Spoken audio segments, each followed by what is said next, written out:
Today, I'm going to reveal the 8 psychological tricks that women use to cheat without experiencing the crushing guilt that should naturally accompany such betrayal.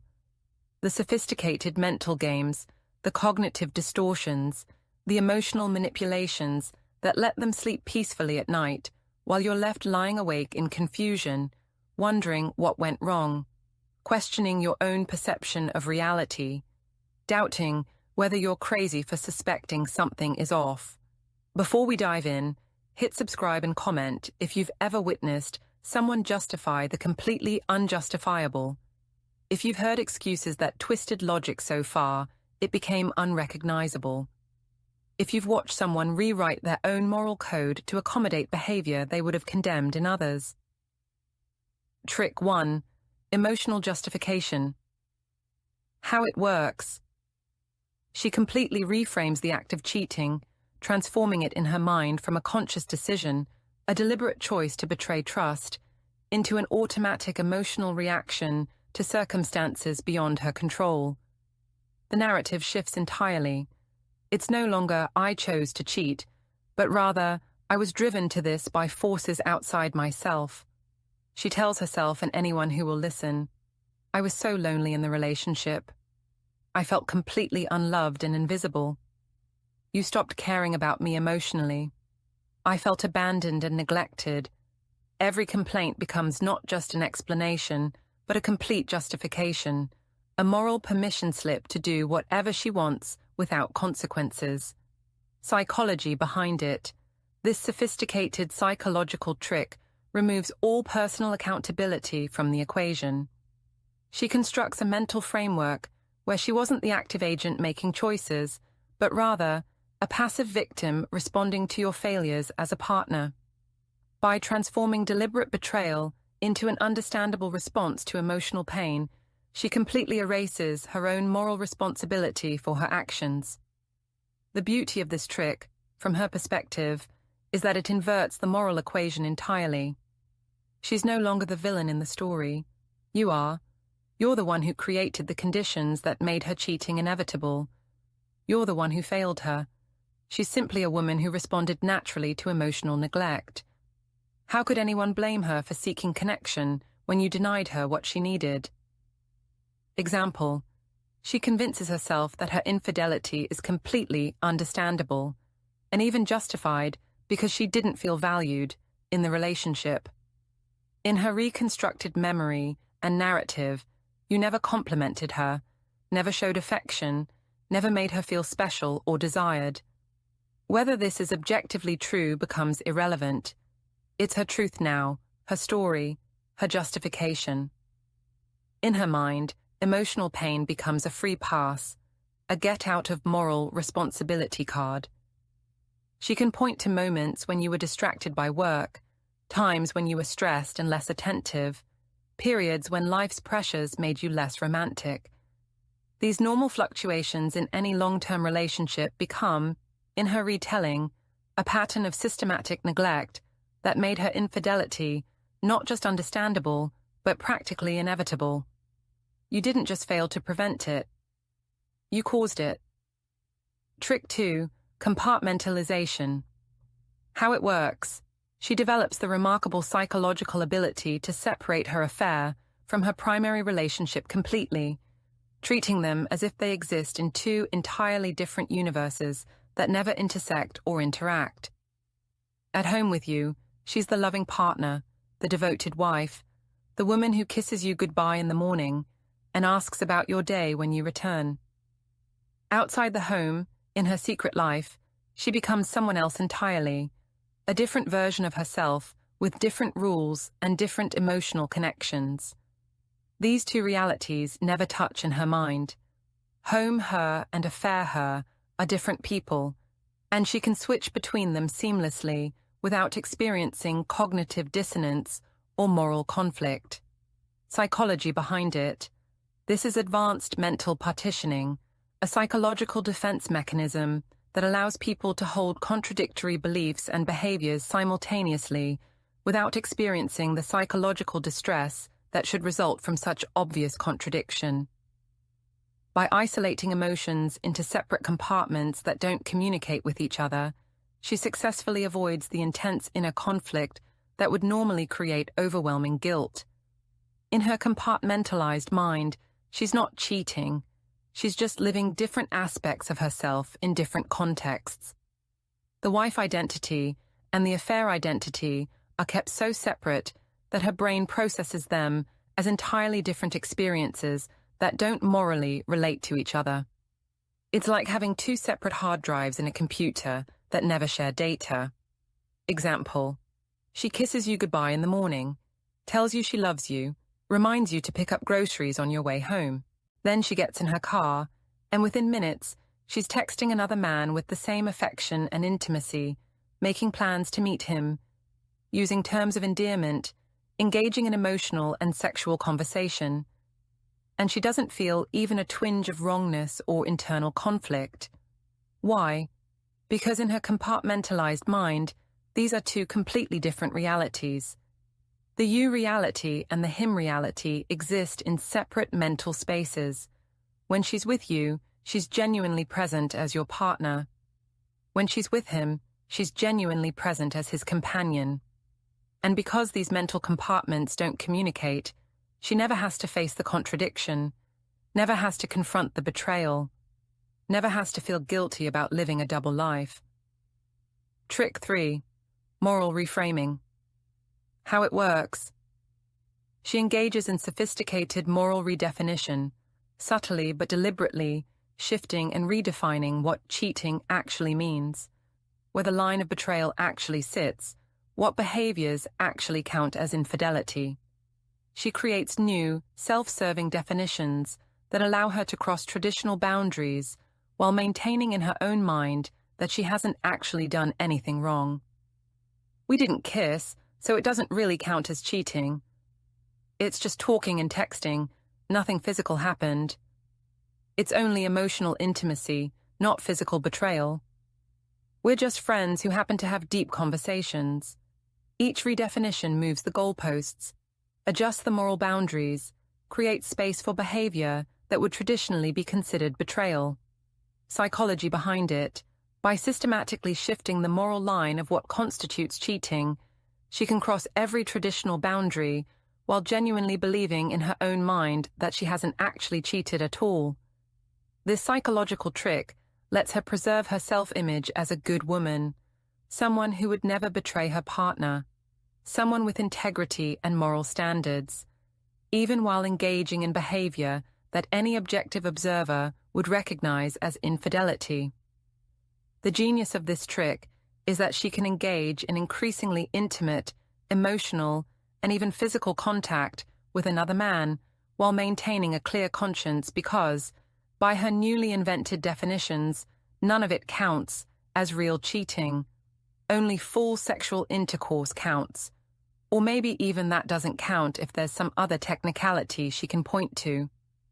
Example: she texts another man constantly throughout the day and late into the night, sharing intimate details of her life, her feelings, her frustrations with you, her hopes and dreams. They exchange photos. They talk on the phone for hours. They meet for coffee, for lunch, for drinks. The emotional intimacy is obvious and deep, but when confronted, she says with complete conviction, "We're just close friends. It's not physical, so it's not cheating." In her reframed moral universe, only physical sexual contact constitutes real cheating. Everything else, the emotional betrayal, the intimate connection, the time and energy directed away from the relationship, the secrecy and deception, none of that counts. Denial becomes her impenetrable defense, and she genuinely believes in her own innocence because she's successfully redefined what guilt requires. Trick 4. Blame transfer. How it works. She performs a complete psychological inversion, convincing herself through elaborate mental gymnastics that she's not actually the betrayer in this situation. You are. The entire moral narrative gets flipped. In her reconstructed version of events and causality, your failings as a partner aren't just context for her actions. They're the actual cause, the real betrayal, the original sin that made everything else inevitable. If he had treated me better, if he had been more attentive, if he had made me feel loved and desired, I would never have done this. I wouldn't have needed to look elsewhere. This is really his fault for pushing me away. Psychology behind it. This is textbook cognitive dissonance reduction, one of the most powerful psychological mechanisms humans use to maintain positive self-image despite contradictory behavior. The fundamental principle is simple. It's psychologically much easier to cheat, to cross moral boundaries, to betray trust, when you genuinely feel like a victim rather than a perpetrator, when you feel wronged rather than wrong. By systematically transferring blame onto you, by making you the villain and herself the victim in the story, she keeps her self-respect completely intact. She doesn't have to see herself as a bad person because bad things were done to her first. Your failures, real or imagined, become the moral foundation that justifies anything she does in response. She's not choosing betrayal. She's reacting to betrayal she's already suffered. Example: when the affair is discovered, or when her conscience briefly makes itself heard, she doesn't say what an honest person would say. I made a terrible choice. I betrayed your trust. I'm responsible for my actions. Instead, she immediately redirects. You pushed me away. You stopped paying attention to me. You made me feel invisible. You're the one who destroyed our relationship. I wouldn't have done this if you had been the partner I needed. Notice the subtle but profound shift. You pushed me away, instead of, I walked away. The grammar itself reveals the psychological trick. She transforms herself from active subject to passive object, from someone who makes choices to someone who has things done to them. This linguistic and psychological sleight of hand allows her to maintain moral innocence even while engaging in profound moral failure.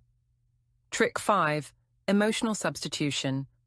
How it works: she develops a sophisticated pattern of replacing guilt with compensatory affection, creating a psychological balancing act where positive emotions and behaviors toward you somehow cancel out or atone for the betrayal she's committing.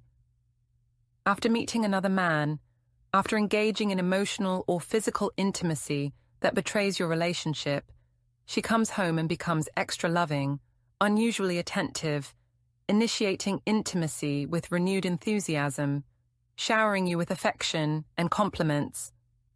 To the outside observer, and even to you, it might seem like the relationship is improving, like she's more invested than ever.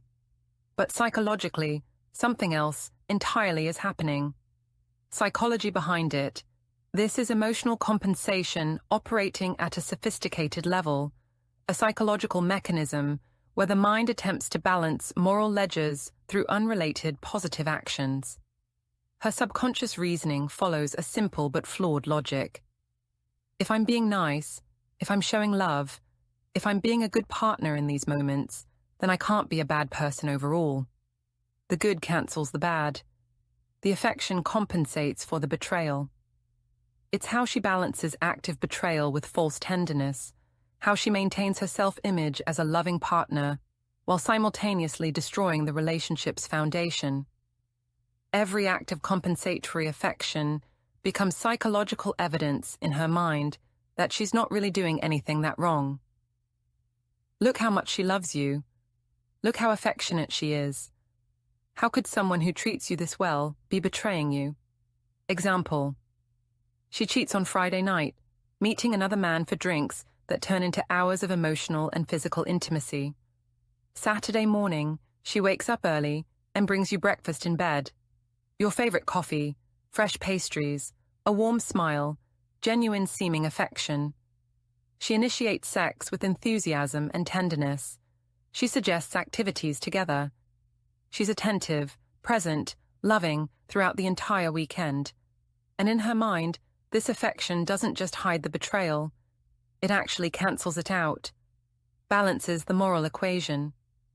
The emotional calculus in her head says, good actions minus bad actions equals neutral or even positive.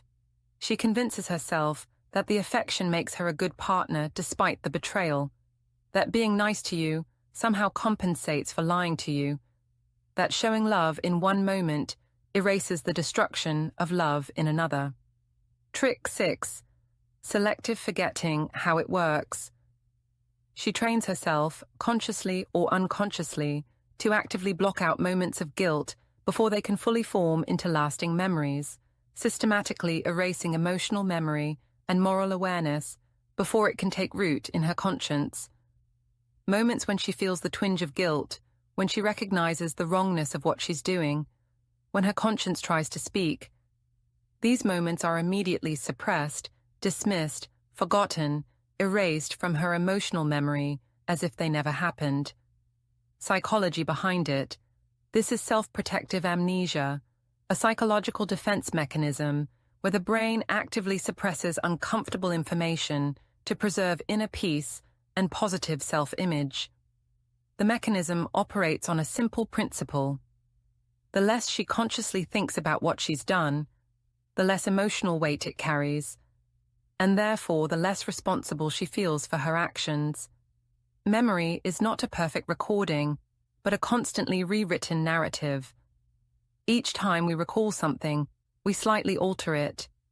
She exploits this psychological reality, allowing uncomfortable memories to fade, to lose detail, to be reframed in ways that reduce their moral weight. Eventually, the emotional intensity of the guilt fades to almost nothing, and what remains is a vague memory that carries no moral force. Example, she'll repeatedly tell herself, and eventually genuinely believe, it was just a mistake, a one-time thing that didn't mean anything. She says this so often, reinforces this narrative so consistently, that her actual memory of the events begins to conform to the story. The deliberate choices, the planning, the sustained deception, the repeated betrayals. All of this gets compressed and simplified into a mistake. And with each retelling of this sanitized version, the real memory fades further. Eventually, she doesn't remember that it wasn't a mistake at all. It was a series of conscious choices, a sustained pattern of deception. But by that point, selective forgetting has done its work. The emotional memory is gone. The guilt has been successfully erased, and she can move forward maintaining her self-image as someone who made a mistake rather than someone who deliberately betrayed trust repeatedly. Trick 7. Social validation, how it works. She strategically surrounds herself with friends, confidants, and social media communities that normalize bad behavior, that provide external validation for actions that should provoke internal shame. She seeks out and cultivates relationships with people who will tell her what she wants to hear. You deserve to be happy no matter what.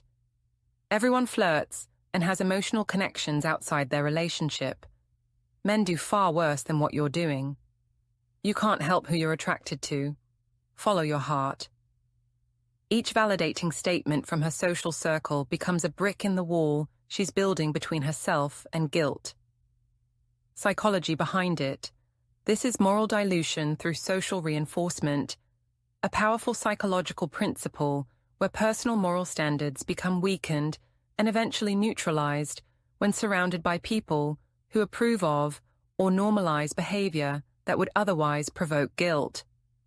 When others agree with her actions, when they provide justifications and encouragement, guilt doesn't just diminish, it can disappear entirely.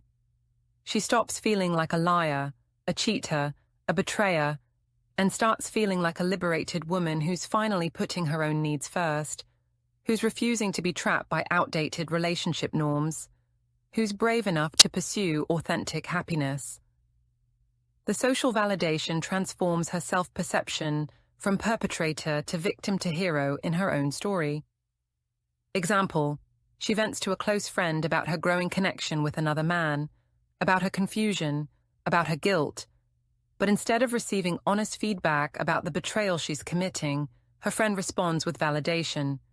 Girl, don't feel bad about this. You deserve happiness. He probably does the same thing, or would if he had the chance. You're just being honest about your feelings. That's mature and brave. With this external validation secured, With her actions normalized and even praised, she feels justified rather than ashamed. The guilt that was beginning to form dissolves. She's no longer questioning whether she's doing something wrong. She's convinced she's doing something right, something necessary, something that women who respect themselves do.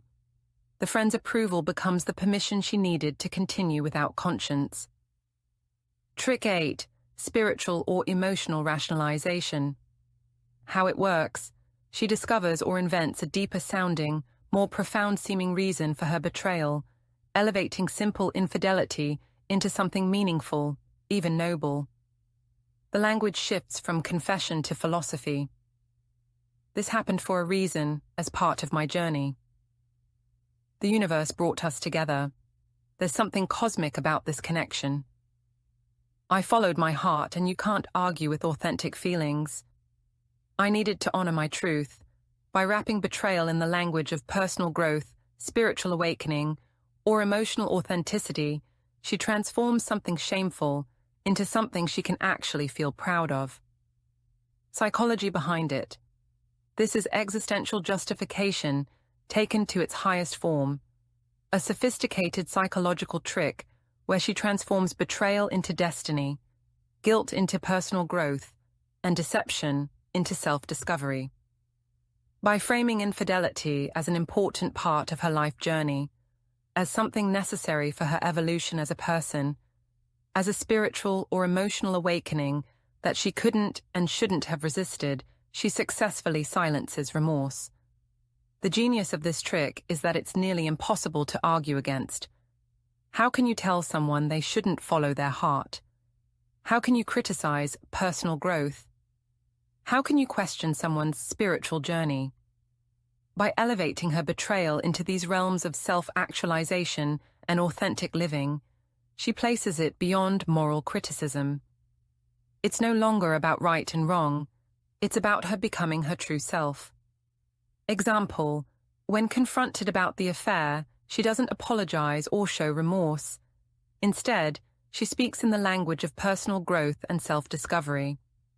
I needed to find myself. I had lost who I was in this relationship.